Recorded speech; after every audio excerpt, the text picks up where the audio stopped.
Set Apart Homestead. This is Travis here at the Prepared Homestead, the mobile homestead. Had to take a short road trip today to pick up some stuff. You can see in the back of the vehicle what we picked up. Some big barrels. We use them for storage, both water and food. These are food safe, food grade barrels that we've gotten. And this isn't what the video is about, but I just wanted to mention this today. The guy that we got them from, that's what he does, is he sells a distributor of these types of barrels and the big totes and that sort of thing. And he told me that if I want to get any, I better hurry up and buy them now. He said because the prices are going up on the things. He said so the next shipments he gets in, he said the prices are going to start going up quite a bit, and they're becoming harder and harder to get. So he told me personally that if, whatever I need, I should probably start buying it up now. So I just want to pass that along. Now, maybe that's not true in your area, I don't know, but in my area, that's what seems to be going on, because I've seen other people selling them for a much higher price than what's been typical over the last few years, and this guy gave me a pretty good deal on them. Anyways, like I said, that's not the point of the video today, but I wanted to pass that along. What I want to talk about today, let's call it the Great Reset. It's going to be probably aggravating for some of you for some of you preppers that don't get deep into the conspiracy theories, because this is very much a hypothetical theory, conspiracy theory type of discussion today. But I think it's one that we should have as preppers and as homesteaders, because even if we plan for things that might never happen, if we've worked hard to plan towards that, it makes us more prepared for what does happen. And I'm not just talking about physically prepared by buying barrels and food. I'm talking also about, and most importantly, about your spiritual and your mental preparedness. And that's something that I think that most people are not prepared for.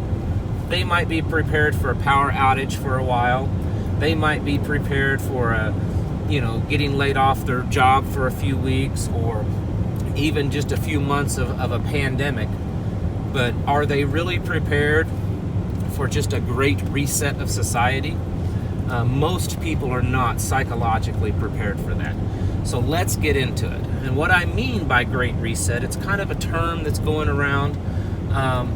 It's really where our society kind of starts over in a way. And I think that there's definitely a lot of possibility for that.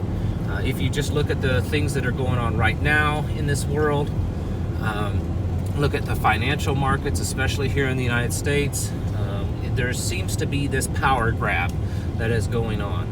Maybe this war between the two sides of the elite of the same coin, the two sides of the same coin with the elite. There has this appearance that there is something definitely going on that is trying to disrupt society and kind of cover their trails, kind of a wag the dog kind of scenario that's going on right now. And there's definitely a lot of theories out there as to what's going on, but I don't think too many people know for certain. But that's kind of where this video today is going to lead us, at least how we prepare for that. We've talked about it in the last few days about the food, and how there's just been such an impact between the weather, this virus, and other things, geopolitical conflicts and stuff that are affecting our food system. But there's another thing out there at play, and there's our energy. A lot of people haven't been talking about that a lot, and especially from oil. Our world still predominantly runs and exists, or our society does, on crude oil, and at some point that's going to dry up. There's not an unending supply of it. Just today, President Trump is opening the door, or at least starting the process of trying to be pumping up in Alaska which is where a lot of people don't want oil being pumped out of because of the danger of damaging the ecosystem up there. But the point is what it's showing is that we're getting to that desperate point. I mean, we're fracking, which is a very inefficient and horrible way to try to get oil. But we're doing it because there's not really a whole lot of other oil to be pumped. And so we're exerting almost as much energy as the energy that we're, extracting out of the ground when we frack for oil. All these things, our food system, our energy system, everything at some point has a great potential of coming to a crashing halt. This isn't something new either. Humanity has gone through these cycles of these peaks in development and achievement only to hit a wall and kind of crash and fall. And probably one of the last ones that happened was the Roman Empire, a great empire by political standards. They had covered most of the known world at that time and really had developed in a lot of ways. I mean, of course, not the technological development that we have, but they were actually quite developed in a lot of places in the Roman Empire. And when the Roman Empire crashed, what happened after that? We had 1,000 years of the Dark Ages. And it's like humanity almost had to start over again. And so, as preppers and people that are just aware and awoke and understanding a little bit more than the average person, we need to, at least in the back of our mind, understand that there is a high possibility that our society could go down that same road, and most likely will. Virtually every great society does that. In a video series, I'm working on the third part, which is talking about the fall of our empire. And virtually every empire that's ever existed on this planet, eventually they crash, they collapse. And usually they last about 250 years, and that's where we are right now with the United States, is 250 years. And I think when this one falls, it's not just going to be the U.S., it's probably going to be a good portion of the Western world that's also going to fall. So we should be preparing for that. And without going into a lot more detail of all these theories and conspiracies of what could happen, let's just look at what should we be doing as individuals to prepare for that. And that's something that I have also talked about many times on this channel, that when you're planning your preparations, when you're envisioning what you need to be doing, your end goal should be to always have a contingency plan to do things in a very primitive way. So if your plan is to stock your freezer full of food, and then if the power goes out, run your freezer on a generator, what happens when the gasoline runs out? Or what happens when there's an EMP? Or when the generator breaks down and there's no more manufacturing to make the parts to fix the generator? Then what do you do? And when you start realizing that maybe you're not as prepared as what you thought you were, because of that, that's when we need to kind of step it up and have our contingency plans that include doing things an old-fashioned way without modern conveniences. How many of you like to watch westerns, movies of back in the pioneer days and stuff? You ever sat and watched those and thought, how did those people exist, survive, and even thrive? And they didn't have any of the modern technology that we had. They didn't have refrigeration, they didn't have electricity, they didn't have air conditioning, they didn't have chainsaws and welding welders. They didn't have all the things that we have that we think that we need to have. They didn't have a tractor to plow their fields, or ways to process the food that we do today. And yet they survived, and they did it in a much more free way than we do now, which is another subject that I will probably get into in another video, of the comparison of how much work that they had to do and were able to do on very little, but yet they had the freedoms that they did. And also looking at how America went from that pioneer free mindset to where we are today. But we'll save that for another video. The point today is that we really, to be truly prepared in a physical and a psychological sense, we have to do it with it in the back of our mind, realizing that there is a possibility that a day will come that this society that we live in, that gives us, or that provides to us all these modern conveniences, like I just mentioned, electronics, electricity, refrigeration, automobiles, gasoline, diesels, generators, chainsaws, and on and on and on. There could easily come a day when that no longer exists, or at least may not exist for you and I. And it may not come back for a very long time.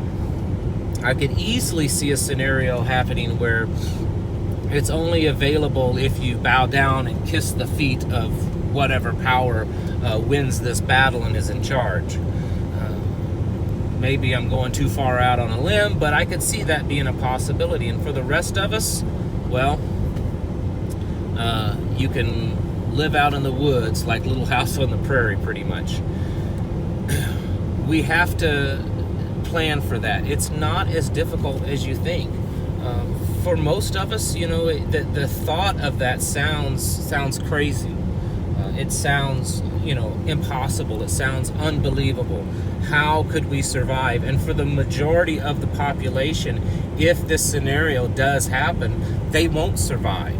And they won't survive for a couple of reasons. They won't survive because there's too many people and not enough food to feed them in a primitive system. We can't produce enough food with primitive technology and primitive means to feed the amount of people that live in this world today. So there's going to be a lot of people die that way. There's going to be people die because they need technology to live, people on medication, people on medical equipment. But I predict that the vast majority of the people that would die in that scenario, they're going to die because they psychologically cannot handle the fact that their world and all the conveniences that they have come to enjoy no longer exist. The thought of spending a summer without air conditioning, the thought of walking miles to a creek to pull buckets of water out and carry them home so that you can survive, blows their mind. The thought of spending a winter with the wood that you cut with your bare hands and the only light in your house may be a candle, blows their mind. That's the kind of psychological preparations that we must begin. Maybe you're just started. Maybe you only have a small food supply. Maybe you're just beginning and you're training and getting yourself ready. And that's good. But the things that are happening right now in this world, while they may not end up in a great reset, we are certainly setting ourselves up as a society for that. There are a lot of theories out there, conspiracy theories out there, that may be, in fact, the intentions of some of the people that are ruling the world, is to kind of reset society a little bit.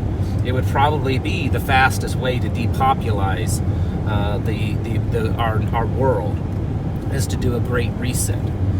So we will see. But as preppers, we should always be prepared as possible. So don't think that, man, I'm doing good just to put canned food back and now this guy's expecting me to learn how to live like a pioneer. That's impossible. It's not. Yes, there's work to it. Yes, there's a few tools that you need that you may not have. But the vast majority of what you need to survive in a great reset is what's up here. Because the majority of the people that came west during the pioneer days didn't really have a whole lot. Some of them had some axes or saws or hammers or chisels, but a lot of them didn't even have that. And they made it. And it was tough. They had what they could carry in a bedroll on the back of their horse. And they survived. And it was tough for them, but they made it. And we may come a day that that's the only way we will make it. Not saying that it will get that bad, but we should start preparing our mindset for that, because the greatest danger of any, SHTF is usually just the people losing it. Most preppers and stuff say that if you can survive the first 60 to 90 days of a big, end of world SHTF event, then you've probably got a pretty good chance of surviving, because that first 60 to 90 days, that's all the people that's losing their minds because they cannot handle the fact that everything just crashed around them. So you have to get your mind prepared and in shape to get through that. And then once that initial period is over, you also have to figure out how to survive in a new world in a way that our ancestors did. So it would be a good idea to maybe pick up some books on primitive living, bushcraft skills, pioneer living, primitive homestead, picking up a few old tools that you might find at flea markets and yard sales. Because if you can be prepared for a great reset of society, then you will be prepared for just about anything you could face. And like I said, the way things are looking, we could most certainly be headed down that road. I pray that we don't, but it is certainly a possibility. All right, folks, thank you all for watching, and I'll catch you in the next video.